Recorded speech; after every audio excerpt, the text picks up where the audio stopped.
Hey guys, welcome into another episode of Dynasty After Dark. I'm your host, Calvin Timms, and you can find me over on Twitter at TDC_Calvin. And if you guys have missed it over the last couple of weeks, I gave you my top 3 biggest busts inside the top 12 at each position and my top 3 best buys outside of the top 12 that will have the best odds, in my opinion, of going top 12 in 2022 and beyond. So to be honest with you guys, today, and I'm just going to throw it over here to the camera, I'm working on something for next week. And what I've been working on behind the scenes is a rebuild guide for fantasy football, for Dynasty, because one of the biggest problems I think that people have, that all the different owners out there in all your different leagues have, is a lot of people don't know how to rebuild very effectively. If you know how to do it, you can do it really, really quickly. And I see so many people just continuously every single year, if they don't know what they're doing, they just struggle each and every year until eventually they either get really lucky and hit on a lot of really high profile guys in the draft, or they just leave the league and start a new one. So I have a guide that's going to be coming next week, but it's been taking up a lot of my time. So this episode, it's going to be more of just an impromptu. I'm going to be going through a couple news updates for the podcast and for some players in the actual NFL. And then I'm just going to be doing a quick Q&A for I threw out the question to a bunch of different leagues on Twitter. Got a little bit of feedback, not much, but we'll be going through just a few questions and trying to make it a little bit fun. But yeah, be sure to tune in next week when I start putting that content out. I'm still trying to think of how I'm going to show it on the podcast and everything. But yeah, I think that'll be a very, very helpful one if I can do it correctly. So that's one of the best things, is learning how to rebuild and doing it effectively. So stay tuned for that. So for today, the player news, it's pretty short. It's the peak off season right now. Really not too much going on. One of the biggest pieces of news that came out today, though, not today, but this week, is Terry McLaurin got a massive extension. I think it's a 3-year, $71 million extension. So he's now in the top 5 of wide receivers paid, and he's with Washington for the next couple of years. Now, that is very interesting for fantasy football, and I know I say interesting a lot. I got to really start working on that, but today we're just going to be interesting. So yeah, it's very good for fantasy because he is the clear number 1 option for the Washington Commanders. But what it tells me is, secretly, I think that they're planning on Carson Wentz being with the team for multiple years, more than just this season. And the reason why I think that is because you don't pay someone like Terry McLaurin a ton of money on a short contract like that. A 3-year contract is very, very short to pay a wide receiver elite money. They're going to be going for it hard with that defense that they have. They have very good weapons on the offensive side of the ball. They just need to put everything together. Now, if Carson Wentz is terrible again this year, then it really puts them into a weird bind with this extension, because they have Terry McLaurin for this year and 3 more years. So when they say they extended him, just take that into account. It doesn't have 3 years left. He has 4 total, right? So if they waste one of the years of his extension, next year they get a quarterback. Almost always, rookie quarterbacks are just not good for actual NFL football. So there's 2 years wasted of the 4 that he has left on contract. That's just really weird to me, to do it on a 3-year contract if you're not planning on Carson Wentz being with the team for at least 2, maybe 3 of those 4 years. So that's what I'm taking away from this. One, it's great for Terry McLaurin. It's awesome. It kind of gives everybody the relief of him being back and the alpha wide receiver in this offense, especially with the money that he got on that extension.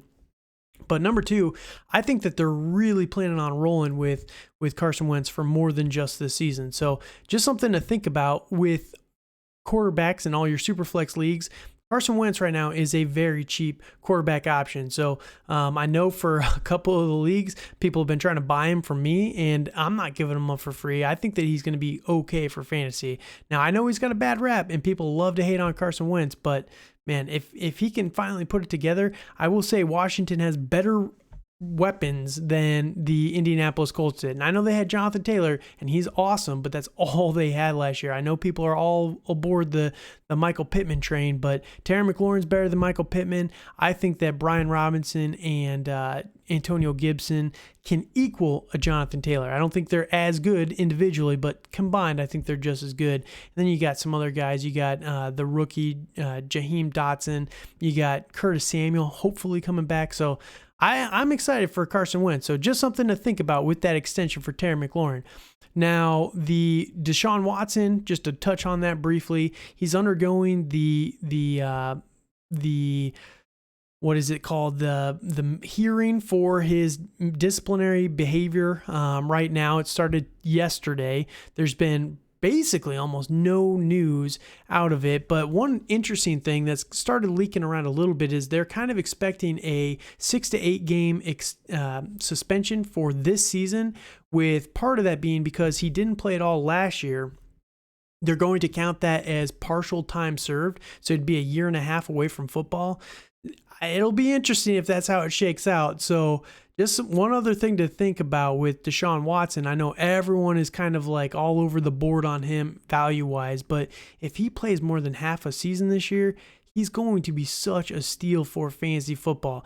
Whatever you think about the guy, person, whatever, he is still an elite quarterback in the NFL. So just another thing to think about with that. Not a ton of news just yet, but I think that we're going to get the suspension actually confirmed here probably this week, if not early next week. So just keep it on your radar because it's all finally coming to an head. Now, the last piece of news I wanted to talk about was Rob Gronkowski. It's official that he's retired for the second time. A lot of people are really thinking that he's going to come back in season after training camp and everything, but I'm not so sure, man. I think that Gronk might actually finally be done for good in football this season. I just think that he just doesn't really have his heart in it anymore. He's got opportunities off the football field, and he's got a ton of money. One of the interesting things about Gronk, and I know, but one of the crazy things about Gronk is when he got signed to the NFL, he lived off of ad money, like the revenue that the ads paid him, like the sponsor money. I'll put it that way. He only lived on sponsor money. He banked all of his contract money from the time he was a rookie until now, never touched a dime of it, and only lived off the sponsor money. So he's very good with his money. He has a lot of it, and I just don't think that he really wants to play football anymore. Everyone is talking about Cade Otton as the best replacement for Gronk. He's a rookie tight end. I'm just not feeling it. Maybe, but yeah, it's going to be big shoes to fill. One, you got Tom Brady. Okay, so first you got Tom Brady. He does not like rookies at all whatsoever. I've seen that. I was a Patriots fan my whole life as long as he was the quarterback, essentially. I've been since about 2000 was when I became a Patriots fan. He does not like rookies at all anywhere on the field. And then you take into account that he's a rookie tight end, so he has to learn all of the blocking schemes, all of the route running schemes. It's a lot for him to learn, and I just don't see much from him this season. But yeah, if you have him, maybe try and sell him for a premium because I think he's going to shit the bed, and you'll be able to buy him back cheap next year. All right, so that's all the news I really wanted to talk on today, but I wanted to touch on a couple things here of just Q&A. And like I said, I threw this out there while I'm working on this rebuild strategy, just answering some questions from people out there and filling some time because I don't have anything really truly prepared for this episode because I didn't want to jump into the rebuild early until it's all ready to go, but I wanted to, give you guys some content. So I know that I've been putting out 4 a week the last couple of weeks. Maybe I should have spaced those out a couple, but I'm really bad with this whole podcasting thing. I want to put more content out there, but I have to have stuff to talk on, in my opinion. So, the questions that I'm going to get to. So, number one question is kind of interesting here. Who's going to be the quarterback 1, the running back 1, wide receiver 1, and the number 1 tight end for this season? And all right, so this one's kind of interesting, and it gets very subjective very quickly. So depending on your league settings, it kind of changes things a little bit. So we're going to go with just the standard 6-point touchdown passing touchdown rate for the quarterbacks. You still get all the rushing yards, normal, 1 per 10, everything like that. And the reason why is because I think that 6-point passing touchdown and then the 1 per 10 rushing is the most balanced for the guys that throw a lot of touchdowns and the more mobile guys. It kind of equals that out quite a bit. So with that stats, I am going to go Justin Herbert as the quarterback 1. He was number 2 last year by a fairly large gap. 20 points, 22 points. That's basically a game for most of these quarterbacks. So that's a big margin there behind Josh Allen. But I think that Justin Herbert is in year 3. He's progressed every single season since he's coming into the league. And I think that Josh Allen had 763 rushing yards last year and 6 rushing touchdowns. They invested in James Cook. Whatever you think about him, and I don't think he's that good, he's definitely going to eat into the workload of Josh Allen on the ground. Now, Josh Allen might still have 6 touchdowns via the ground, but I do not think he's going to have 763 rushing yards this season. I think he might still have all the passing stats. His passing stats might even go up a little bit. He was a little bit low last year, 4,400 yards, 36 touchdowns. Justin Herbert, he had 5,000 yards last year with 38 touchdowns, half the yards of Josh Allen. So if they kind of equal that out a little bit, I don't see any of the other guys really passing them without an elite season, such as Mahomes or Aaron Rodgers or Tom Brady. I think they'll all stay pretty close, but I just think Justin Herbert, year 3, year 2 with this system, this offense, I have big expectations for Justin Herbert as the quarterback 1 this season. Now, for the running backs, who do I think is going to finish number 1 overall? The easy bet is Jonathan Taylor. He's still basically the only option that the Colts have, and Matt Ryan is not the best quarterback in the NFL anymore. So I could honestly see it. I think that I'm going to have to take the easy bet here and just say Jonathan Taylor. When you look at the other options here based on finishes from last year, right? You got Austin Eckler, Najee Harris, Joe Mixon, James Conner, Fournette, Zeke, Kamara, some of these other guys, Gibson, Aaron Jones. Aaron Jones might be top 5, DeAndre Swift, but honestly, I just don't see those guys being, 1, enough in the volume category to really push on Jonathan Taylor for the number 1 role there, and 2, they're a little bit more injury riddled than Jonathan Taylor has been through his 2 years in the league. So I just think that Jonathan Taylor is just too good to bet against. And I know he had 18 touchdowns last year, but honestly, I think they're going to run the ball with him just all over the board again, and he's too good of an athlete not to finish as the number 1 guy this year. Now, the one guy that wasn't in the top 10 last year that could push him is Christian McCaffrey. Now, Christian McCaffrey, if they were to get someone like Baker Mayfield, I could see him really making a case for the number 1 overall running back, but again, you got the massive injury risk. So for me, the easiest bet is probably just Jonathan Taylor. Now, wide receiver, Cooper Kupp was number 1 last year by about 100 points. So that is not going to happen again. I actually think if I had to put my money on it, who I have number 1 overall next year is probably going to be, Jamar Chase. I got to give it to Jamar Chase. I think that he's just too good, too special of a player to really not put up the numbers this year. And what he was able to do, finish top 5 as a rookie wide receiver, it's just crazy. And I know Justin Jefferson finishes 4. He's been up there both years for him as well.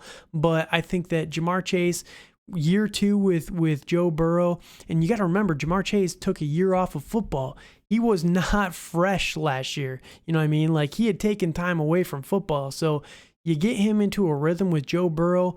I just think that it's going to be too easy of a smash for him to make a giant leap forward in year 2 here. Now, the number 1 tight end for me this year, I think that if I had to bet money on a single player, it's going to be Kyle Pitts. Now, Kyle Pitts was number 6 last year in 2-point tight end premium. I'm looking at those rankings right now. I don't know what he was actually in the 1 point, but he was just such a core piece of this offense, and he was the only weapon on that entire team. We've seen what Marcus Mariota does when he's the starting quarterback for a team. He loves those tight ends. And I think that him with Kyle Pitts and the head coach there, I can see his face, but I just can't see his name. I think that they're going to feature him so heavily in the passing game. And now they have Drake London. They have Cordero Patterson. They've got Tyler Algier, Brian Edwards, who they got from the Raiders. I think that this offense is coming together around the offensive scheme. And I think Kyle Pitts is going to be the centerpiece of that whole offense. And without him being the only guy, other guys to peel off for him, he had 110 targets last year, 68 catches. That's not a great catch rate. It's not terrible, but he had 1,000 yards as a rookie tight end. One touchdown. You give him 4 or 5 touchdowns, man, he's definitely up there, pushing for number 3 overall last season. And yeah, I just think that he's going to have more availability and more points all across the board. So if I had to put money on it, it would definitely be Kyle Pitts. But I think Travis Kelce will make a strong push yet again. Again, without Tyreek Hill in that offense, I think that there's going to be a lot of volume for those guys. All right, so next question here is Saquon Barkley still a top 5 running back? Well, if you listen to my biggest risks inside the top 12, I had Saquon Barkley listed there. It's a big risk. I think that he might be one of the riskiest top 5 guys. I think he's number 7 in Dynasty startups right now. He's extremely risky, but if it was me, I'm betting on Saquon Barkley this year to finish top 5.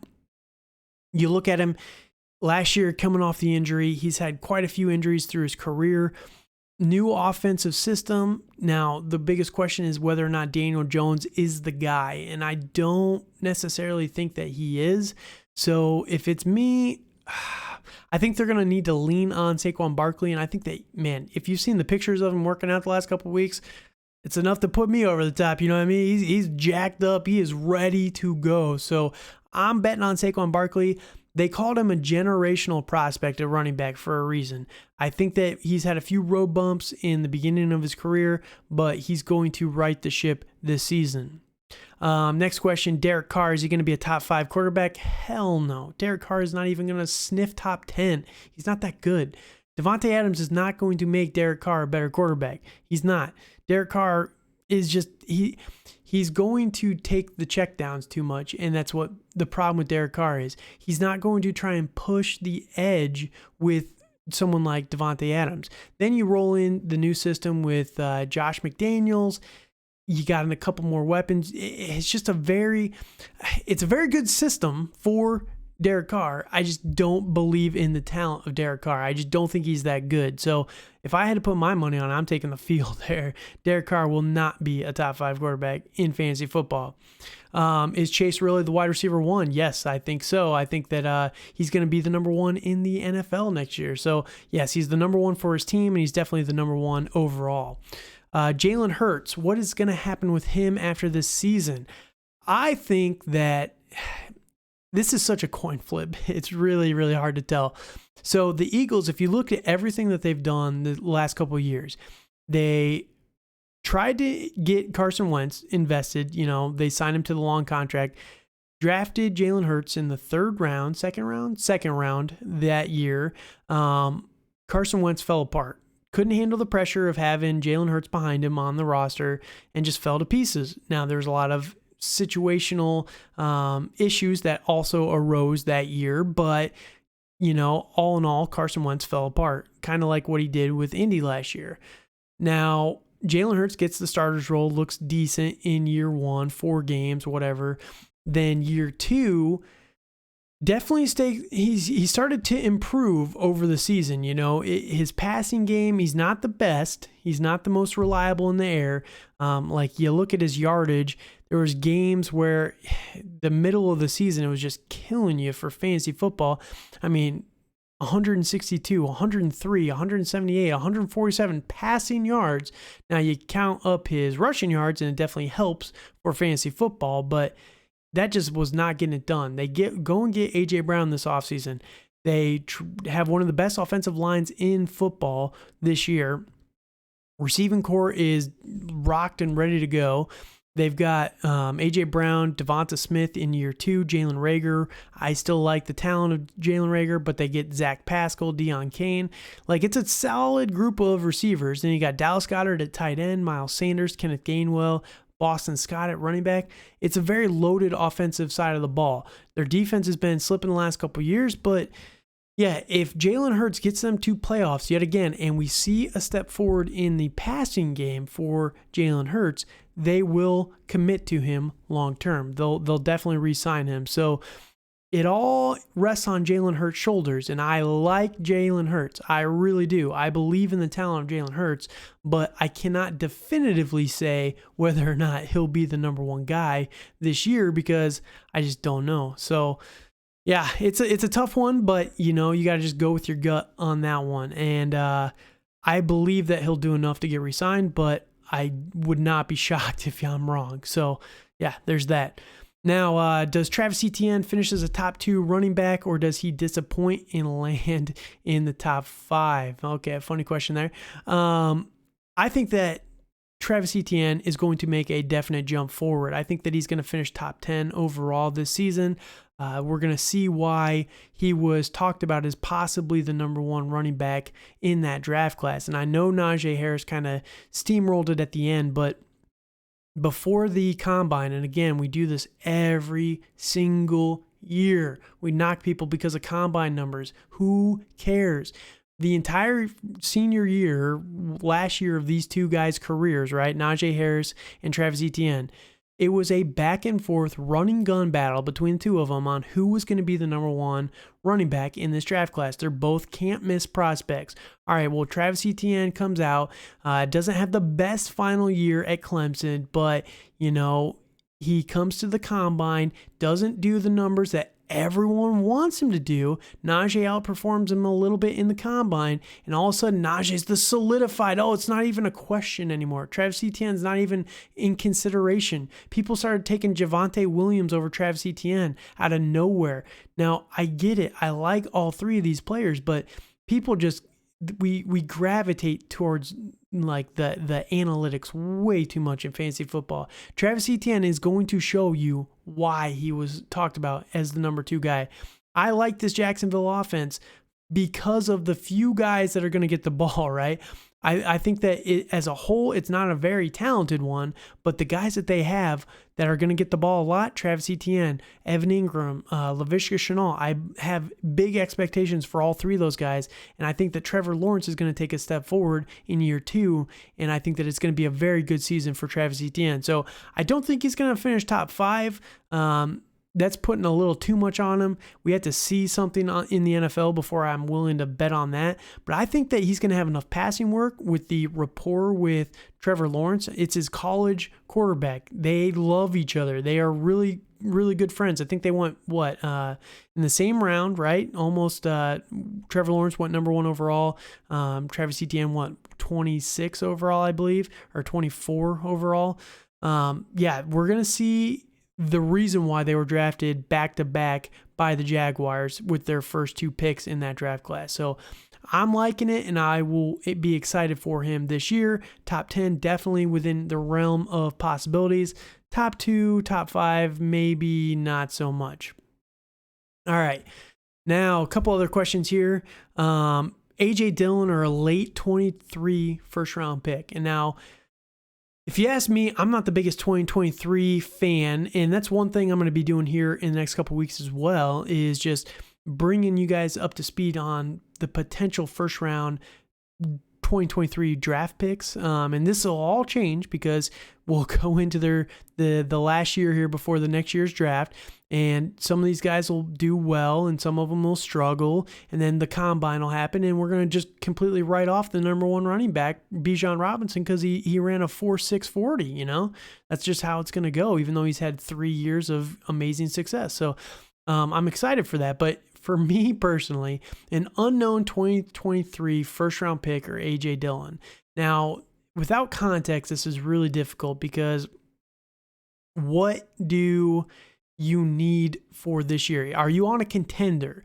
If your team is ready to compete right now, take A.J. Dillon. What's the 23 first going to do for you? The whole point of fantasy football is to win as many titles as possible. So if your team is ready to go and you need depth at running back, why are we selling our running backs for first-round picks, right? Or why are you not buying with future first, right? Just figure out the draft later. You can go get a first-round pick next year after people start crapping on the draft class, and it's not as deep as we thought it was going to be, right? So I think that we need to really kind of focus on what our strengths are. Now, if you're not in rebuild, or if you're not a contender and you're more of a rebuilding team right now, go for the first. Definitely go for the first. There's more impactful players that you'll be able to get in next year's draft class than someone like A.J. Dillon. I like A.J. Dillon, but I don't think he's ever going to be a difference maker. He's never going to be a Derrick Henry for fantasy football. So I think that he'll be solid and he'll have a high floor, but I don't know if he'll have a very high ceiling most weeks. So it all depends on what you need for your team. Now, if you're in the middle, you don't know if you're going to compete or if you're going to shoot for a rebuild. Probably just edge towards the side of a rebuild, man. That's the one biggest thing, and I'll be talking about this next week. People don't want to admit when they're actually in a rebuild. So you gotta genuinely analyze your team and figure out what your goals are, and then you can make that choice. Another question here: CeeDee Lamb or 2023 first round picks. Again, what do you need for this year? I think that if CeeDee Lamb breaks out this year like everyone is expecting him to do, I would probably take him over the two unknown firsts. If you're in rebuild, again, I'd probably take the two firsts, even knowing what you could be losing. But yeah, CeeDee Lamb is a very good player. He's just kind of in a weird limbo spot right now, personally. So yeah, it's a tough one to look at there. Another question here: Amon-Ra St. Brown or Allen Robinson? This is not even close to me. It's Amon-Ra St. Brown. No, it's Allen Robinson. Allen Robinson, man. He's probably the best wide receiver on the Los Angeles Rams. How many times do I have to say this? It's crazy. Now, I really like Amon-Ra St. Brown. I think that he's a very good wide receiver, but the biggest problem with him is they drafted Jameson Williams. They brought in DJ Chark, who I'm a big fan of as well. They have TJ Hawkinson. They have DeAndre Swift. It's just a very, very crowded situation. And I think that while I like Amon-Ra St. Brown, he is still a slot wide receiver. And I don't think that he's going to have a ton of touchdown potential. I think, honestly, at the end of the year, I would not be shocked if Amon-Ra St. Brown and Allen Robinson have similar target totals, even without, Jameson Williams. Like, that's why Amon-Ra is going to have a few more targets to start the year versus Allen Robinson. But I think that their target totals, it'll probably favor Allen Robinson at the end of the year. And who's a better quarterback, Jared Goff or Matt Stafford? You got to make that choice.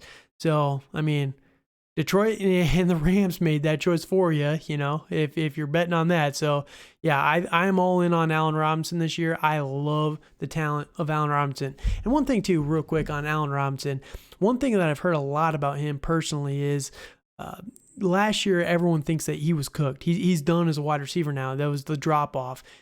Why? I don't understand this concept, right? Because when I look at last year, what I see for Allen Robinson is a player who was franchise tagged, who did not want to be franchise tagged. He said that before he was franchise tagged. Do not franchise tag me. I will not play on the franchise tag. They redid the CBA for the NFL, so you cannot hold out anymore or you get fined like $500,000 a day. It's crazy. It adds up so quickly. So Allen Robinson showed up and did not want to play on the franchise tag. So he did not try whatsoever. Now, you can crap on him all you want. Always give your best, blah, blah, blah, blah, blah. But the dude did not want to play for the Bears last year. It was a rookie quarterback. It was a system that he hated, like, adamantly. If you ever look at anything that he said about the old coaching staff, he hated them. Like, absolutely hated them. So he did not want to play for him. He didn't want to play with a rookie quarterback. He didn't want to play on the franchise tag. He just didn't want to be in that situation, and the Bears were holding him hostage with the franchise tag. So I don't know why we're saying that Allen Robinson is cooked.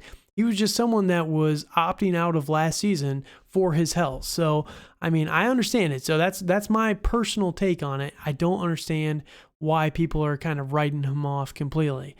Here's a funny one. Miles Sanders and Melvin Gordon or Jahan Dotson. Give me the 2 running backs over the rookie wide receiver all day. They just re-signed Terry McLaurin. I mean, Jahan Dotson, I like the talent, but yeah, I'm not holding my breath too heavily there. Let's see. Kyle Pitts, Mike Gesicki, and 2 firsts. Oh man, that's so tough. I like Mike Gesicki. I think he's going to be a top 10 tight end this year, and there's 2 first-round picks. I'm assuming these are 2023 first-round picks. Oh, goodness gracious. So one of the things about the 2023 draft class, and I guess I would, if it's not tight end premium, if it's not 2.0 tight end premium, give me Gesicki in the 2 firsts. And here's my reasoning why. Next year, there is another Kyle Pitts in the draft class. I'm going to spill the beans on this early. His name is Michael Mayer, and there's another guy too. I forget it. I just heard his name. He's a big old dude from Georgia, but he's pure potential. He's like one of the most gifted athletes ever to be in college football, and he's on the same team as Michael Mayer. Brock Bowers. Both of them play for Georgia. Brock Bowers is 2 years away. So we got Kyle Pitts coming next year with Michael Myers, and then we got him again in 2 years with Brock Bowers. So I would take Mike Gesicki and then use one of those first on Michael Mayer next year, and then you got another guy on top of it, which could be someone like Bijan. If you need a quarterback, it could be someone like Bryce Young. So give me Gesicki in the 2 firsts. If it's 2.0 tight end premium, it's still so close. It's very much a preference at that point. I think I'd take Kyle Pitts in a 2-point tight end premium league, but oh goodness, that is tough. That is very, very tough. So that's my thoughts on there. So I think that'll call it right there with the questions for this week. So again, next week, what I'm going to be doing is some rebuilding draft strategies and kind of just giving my thoughts on the best and most efficient way to rebuild a dynasty roster. Please be sure to follow me over on Twitter at TDC_Calvin. This is the Dynasty After Dark YouTube channel, if you are following over on YouTube or on the Rumbles. And thank you guys so much for listening. Please be sure to like, comment, and subscribe to the video. Just helps me with the algorithm, get the video out there to more people. Please also, shameless plug here, just tell one friend about the podcast if you appreciated this. And I love answering questions from people out there. So thank you guys so much for listening. Have a good night.